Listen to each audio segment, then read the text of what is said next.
Groupe Pelou, l'immobilier bien plus encore présente. Sud Radio, le grand matin week-end, Osez investir le club, 9h30, 10h, Thomas Binet.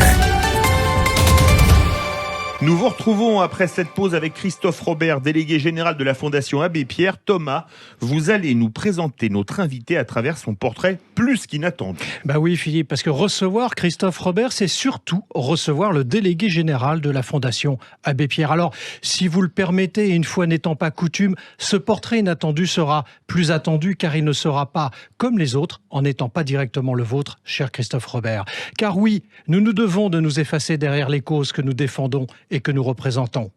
Le 1er février 1954, lors de cet hiver sibérien faisant atteindre moins 15 degrés à Paris, moins 17 degrés à Nancy, 1 mètre de neige à Perpignan, l'ensemble du pays fut frappé par un froid mortel. L'abbé Pierre, fondateur des Compagnons d'Emmaüs et ancien député, lance son projet de cité d'urgence pour venir en aide aux sans-abri. L'abbé Pierre deviendra ainsi la voix des sans-voix. Alors souvenons-nous pour les plus anciens et apprenons pour les plus jeunes. Mes amis, au secours! Une femme vient de mourir gelée cette nuit à 3 heures sur le trottoir du boulevard Sébastopol, serrant sur elle le papier par lequel, avant-hier, on l'avait expulsée. Chaque nuit, ils sont plus de 2000 recroquevillés sous le gel, sans toit, sans pain. Alors mais arrêtons-nous sur le parcours de cet abbé dont le vrai nom était Henri Grouès, né à Lyon en 1912 dans une famille bourgeoise. Sa vocation viendra jeune car à l'âge de 6 ans déjà, il accompagnera son père chaque dimanche pour s'occuper des sans-abri et des mendiants. À l'âge de 16 ans, durant un pèlerinage à Rome, il sera frappé d'un coup de foudre avec Dieu selon ses propres mots. En 1931, il prononcera ses vœux chez les Capucins et renoncera à sa part du patrimoine familial, donnant tout ce qu'il possède à des œuvres caritatives. C'est en 1938 qu'il est ordonné prêtre. Ses actions dans la résistance lui valent la Croix de guerre 39-45 avec palme à la Libération. Après cette guerre, il deviendra député jusqu'en 1951. À l'issue de ses mandats, il retournera à sa vocation première de prêtre aumônier. C'est en 1949 qu'il fondera le mouvement Emmaüs, du nom de ce petit village de Palestine évoqué dans les évangiles. Mais c'est bien ce mois de février 54 qui marquera les esprits. Cette insurrection de la bonté, comme le titrera la presse, rapportera 500 millions de francs de l'époque de dons. Alors, remettons l'église au centre du village. Et même si en février 2004, soit 50 ans après, l'abbé Pierre fit l'appel du Trocadéro pour interpeller les Français en leur demandant de se mobiliser de nouveau et cesser d'être impuissants devant tant de souffrances, on peut dire qu'il reste tant à faire pour prolonger l'héritage de l'abbé Pierre afin d'oser investir la vie au profit des défavorisés. Bonjour Christophe Robert. Bonjour, bravo. Merci à vous. Merci de venir donc prolonger la mémoire de l'abbé Pierre dans Oser investir. Que reste-t-il aujourd'hui de son héritage près de 14 ans après sa disparition, le 22 janvier 2007 ? Beaucoup de lieux, beaucoup de structures, beaucoup d'organisations qui sont nées de l'action de l'abbé Pierre en France ou à l'international. Les communautés Emmaüs, vous les avez citées. Mais on peut penser aussi à une société HLM, Emmaüs Habitat, créée en 1954, Emmaüs Solidarité, qui fait de l'accueil d'urgence, de l'hébergement d'urgence, tout un volet aussi d'insertion par l'économique, avec de la récupération par exemple, et puis aussi, bien sûr, la Fondation Abbé Pierre, qui a été reconnue d'utilité publique en 1992. Mais au-delà de toutes ces actions qui font perdurer, en quelque sorte, l'action de l'abbé Pierre, il y a une philosophie. Il y a une volonté d'agir. Il y a le fait de dire n'attendons pas que les autres fassent pour faire, d'un côté, donc c'est l'action, mais c'est aussi de dire attention, il faut essayer de comprendre. Il a été député, il a beaucoup interpellé les responsables politiques en leur disant laissez quand même une part aux plus fragiles d'entre nous et nous devons de leur tendre la main quand ils sont en souffrance. Christophe Robert, on évalue à près de 4 millions de personnes étant sans abri, mal logées ou sans domicile fixe. Plus largement, ce sont 12 millions de personnes qui sont fragilisées par la crise du logement. Aujourd'hui, vous craignez, d'autant plus avec les expulsions qui peuvent reprendre au 1er avril prochain et la pandémie, que tous ces chiffres explosent ? Il y a un risque. Il y a un risque parce que la montée que nous connaissons tous du chômage, dans un contexte où, dans les grandes villes, le logement reste très coûteux, le coût des charges, le coût des loyers, le coût de l'accession à la propriété. Donc le risque, c'est que la flambée des prix que nous avons connue dans les années 2000, qui ont élargi finalement le cercle des victimes de la crise du logement, eh bien, continue à s'élargir, mais ce n'est pas encore fait. C'est là où il faut garder espoir. C'est-à-dire que je pense qu'il faut qu'on soit un peu dans la même attitude qu'a eu l'action gouvernementale avec le chômage partiel, c'est d'anticiper, d'éviter que ça soit trop tard, c'est-à-dire qu'on perde les compétences, qu'on perde les emplois dans les entreprises pendant cette crise, qu'on passe ce cap difficile pour ne pas créer les catastrophes de demain. Mais effectivement, il y a un risque, on le voit déjà avec des personnes qui rencontrent des difficultés, par exemple, pour payer leur loyer et leurs charges parce que leurs ressources ont diminué. Vous savez, il y a beaucoup de gens qui vivent au SMIC, 1200 € net par mois, et souvent, les fins de mois sont difficiles. Donc, le moindre accroc, la moindre petite baisse crée des tensions très fortes dans la famille, dans le budget, et peut aller jusqu'à occasionner effectivement des expulsions. Je voudrais revenir sur votre financement, parce que la Fondation Abbé Pierre fonctionne exclusivement avec des dons privés à hauteur de 88% et du mécénat d'entreprise représentant un budget de près de 50 millions d'euros par an, si je ne me trompe pas. Grâce à ces sommes, vous financez environ 900 projets par an.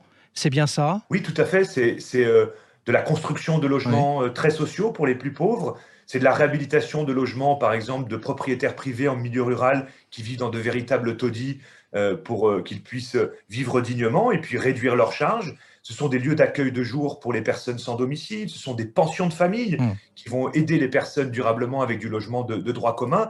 Beaucoup d'actions en France, essentiellement, 10% à l'international. Et les chiffres que vous avez donnés, vous savez, c'est notre espoir. C'est-à-dire que, par exemple, pendant la crise, au plein cœur du premier confinement, il y a eu un élan de générosité incroyable. C'est-à-dire que nous, on avait peur, on voyait les gens en souffrance, il y avait une diminution des distributions alimentaires, des épiceries sociales, et puis cette solidarité qui s'est exprimée. Il y a eu des actions de la puissance publique, mais aussi des citoyens. C'est extrêmement touchant, et on voit à quel point c'est finalement la générosité de l'abbé Pierre qui s'exprime, qui continue à s'exprimer, malgré son départ pour les grandes vacances, comme il avait l'habitude de le dire. Christophe Robert, vous préconisez la création d'un fonds d'aide au paiement des loyers et charges doté de 200 millions d'euros. Qui doit être à la manœuvre sur ce type d'initiative ? L'État, le gouvernement, les entreprises, qui ? Un peu tout le monde d'ailleurs. Il peut y avoir un peu tout le monde.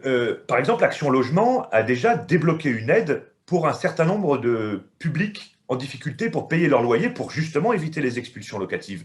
Vous avez aussi les départements qui ont la compétence de l'action sociale, qui, à travers leur fonds de solidarité logement, ont un rôle à jouer. Sauf que, on sait qu'il y a de fortes inégalités, par exemple, selon les territoires. Tous les départements n'ont pas les mêmes règlements intérieurs, ne vont pas aider les mêmes personnes, pas avec la même amplitude en termes d'aide financière. Et donc, nous, on suggère au gouvernement d'alimenter ces fonds, en accord avec les départements, de les faire connaître et de les homogénéiser avec une facilité d'accès très rapide. Exactement comme sur le chômage partiel, sur le volet emploi, de façon à éviter les catastrophes de demain. Christophe Robert, vous dites également qu'il faut construire 150 000 logements sociaux par an, pointant du doigt ainsi l'absence forcément cruelle de politique d'habitation sociale des gouvernements depuis tant d'années et au long cours. Comment ça se passe ? Oui, alors il faut regarder les choses. Si on se situe dans le temps, on a un parc de logement social assez conséquent en France. 4,5 millions de logements, c'est beaucoup. On a un modèle économique pour financer ce logement social via l'épargne des particuliers, via des aides publiques qui fonctionnent bien depuis une centaine d'années. Donc ça, c'est le côté positif. Le problème, c'est que depuis une quinzaine d'années, on voit ce modèle économique, affaibli du fait de la réduction, par exemple, des subventions d'État. Alors, il y a des collectivités qui ont compensé, mais toutes n'ont pas les moyens de compenser cette baisse-là. Et du coup, on arrive même à avoir du mal aujourd'hui à sortir des logements sociaux vraiment à bas loyer. Parce que vous savez, il y a plusieurs catégories de logements sociaux.